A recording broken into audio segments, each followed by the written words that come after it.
మేము భవిష్యత్తులో ఇవి చేస్తాం ఉన్నారు. మీకు 5 సంవత్సరాల సమయం ఇస్తేనే మీరు ఏం చేయలేకపోయారు. రాష్ట్రాన్ని ఇంత అస్తవ్యస్తంగా చేశారు. ఇంకొకసారి మీరు వస్తే ఏం జరుగుద్ది? అదే వద్దని చెప్పి మనం ప్రజలు పక్కన పెట్టారు. ఈ రోజుకి వాళ్ళు తీరుతేనే మార్చుకోవట్లేదు. చాలా తక్కువ సార్లు గత ప్రభుత్వం గురించి మాట్లాడతారు. వాళ్ళు ఈ రోజుకి వాళ్ళ బూతులు మారట్లేదు, వాళ్ళ బుద్ధులు మారట్లేదు. నేను ఇంకా మీరు సామాజిక మాధ్యమాల్లో తిడుతూనే ఉన్నారు. మళ్ళీ ఇంకొకసారి హెచ్చరిస్తున్నా. పిఠాపురంలో ఒకసారి చెప్పాను మీకు,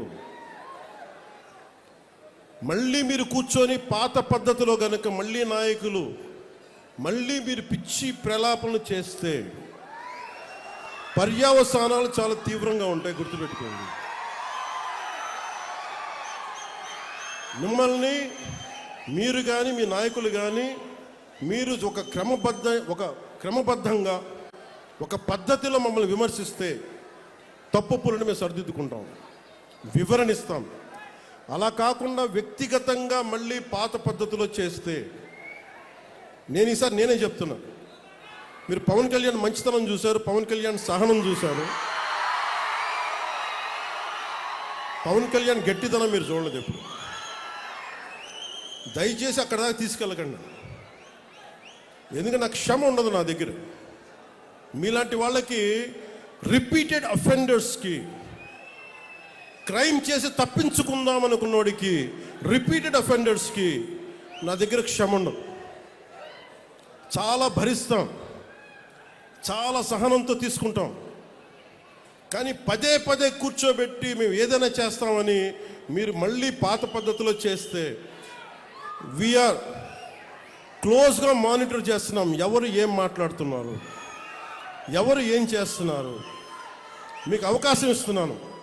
మీరు ప్రజాస్వామ్యబద్ధంగా విమర్శించండి, సహృదయతో కూటమి ప్రభుత్వం తీసుకుంటుంది. మళ్ళీ హద్దులు దాటి మాట్లాడి మేమే వచ్చేస్తాం 29లో అంటే నేను చెప్తున్నాను కదా, మళ్ళీ ఈ రోజున నా రాజోలు గడ్డ సాక్షిగా చెప్తున్నాను కదా.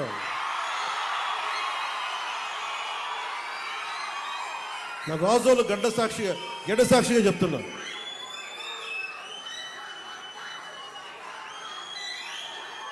మీరు అలాంటి ఆశలు పెట్టుకోకుండా జరగవు.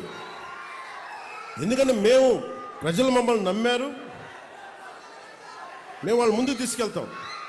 నేను మీ చేత మీ ఏ సమస్య ఉన్నా కానీ మనందరం కూర్చొని, ఉదాహరణకి మన ఆటో డ్రైవర్ సోదరులు ఒక సమస్య చెప్పారు, మాట్లాడుతాం దాని గురించి. ఓకే, సమస్య ఏముంది కూర్చోబెట్టి మాట్లాడి, ప్రజాస్వామ్యం అంటే అదే కదా. ఒక సమస్య ముందుకు వస్తే మనం వింటాం, దానికి ఎలా పరిష్కార మార్గం వెతుకుతాం. అందరం కలిసికట్టుగా దేశాన్ని సమాజాన్ని నిర్మిద్దాం.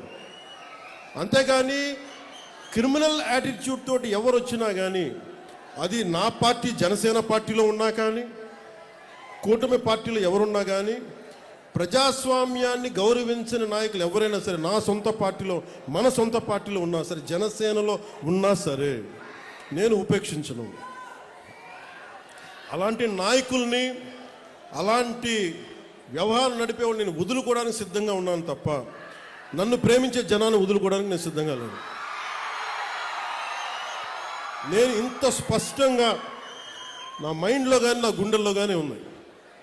ఎందుకంటే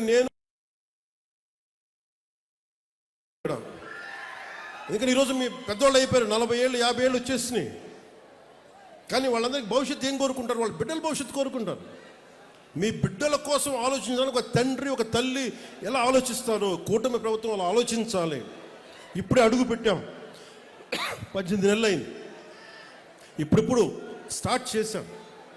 మీ ఆశీస్సులు కావాలి, మీరు అర్థం చేసుకునే మనసు కావాలి.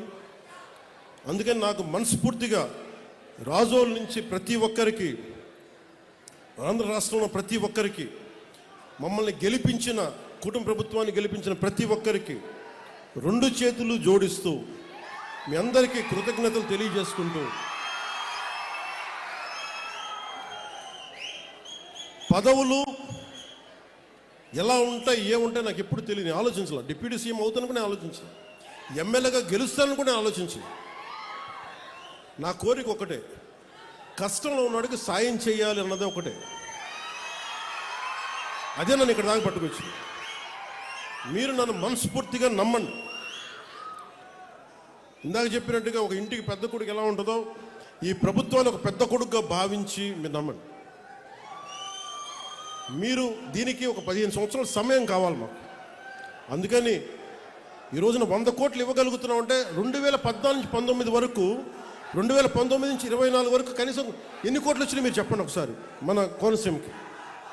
దీన్ని బట్టి మీరు అర్థం చేసుకుని ఎంత కమిటెడ్గా పనిచేస్తున్నామని. ఒకవైపు ఉపాధి మనకి హామీ, మనకి ఏవైతే హామీలు చెప్పామో సూపర్ 6 అవి అమలు పరుస్తూ, రోడ్లు వేస్తూ, ఇన్ఫ్రాస్ట్రక్చర్ డెవలప్ చేస్తూ, చాలా ఒకవైపు వాళ్ళ దోపిడీని ఏం చేశారని బయటకు తీసుకొస్తూ చాలా ఇబ్బంది పడతా ఉన్నాం. వీటన్నిటి మధ్య